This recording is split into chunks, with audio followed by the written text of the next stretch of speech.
మీ నుంచి ఒక రిక్వెస్ట్. ఇంకోటి ఏంటంటే మాకు పురాణాపులు చౌరస్తా కానీ, అదేవిధంగా బేగం బజార్ ఛత్రి చౌరస్తా కానీ, అదేవిధంగా సిద్దంబర్ బజార్ కానీ, అక్కడ అనవసరం కొంతమంది టాస్క్ ఫోర్స్ పోలీసులు పెద్ద పెద్ద లాఠీ పెట్టుకుని రామ భక్తుల పైన లాఠీ చార్జ్ చేస్తున్నారు, వాళ్ళకు దొబ్బుతున్నారు, ఒక రౌడిజం లాగా చేస్తున్నారు. కానీ ఈ సంవత్సరం ఆ విధంగా రౌడిజం వాళ్ళు చేస్తే మా రౌడిజం కూడా మేము చూపెడతాం. ఎందుకంటే ఎప్పుడైనా మేము పోలీస్ కి ఫ్రెండ్లీ పోలీస్ మీరు ఉన్నారు, కానీ మేము కూడా ఎప్పుడైనా ఫ్రెండ్లీగా వెళ్తున్నాం. కానీ మా రామ భక్తులు అంటేనే మాకు ప్రాణం. కానీ మా రామ భక్తుల పైన లాఠీ కొడుతున్నారు, మా రామ భక్తులకి తిడుతున్నారు, మా రామ భక్తులు కొడుతున్నారు అంటే అది కరెక్ట్ కాదు. ఎందుకంటే ఎవరికి ఇబ్బంది మా రామ భక్తులు పెట్టరు.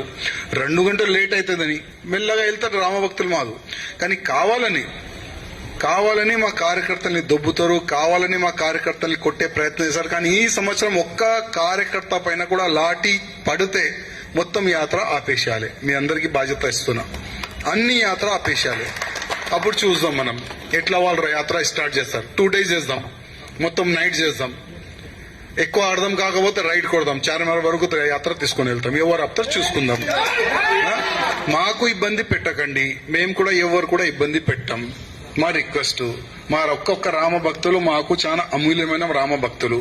వాళ్ళకి లాఠీ చార్జ్ కొడితే చాలా తప్పు. పోయే సంవత్సరం జరిగింది, ఇంతకు ముందు కూడా జరిగింది, గతంలో కూడా జరిగింది. కానీ ఈ సంవత్సరం అట్లాంటి కూడా ఏమి కూడా కాకూడదని కొద్దిగా మీ నుంచి పై ఆఫీసర్ కి ఒక మెసేజ్ పాస్ చేస్తే చాలా బాగుండదని నా రిక్వెస్ట్.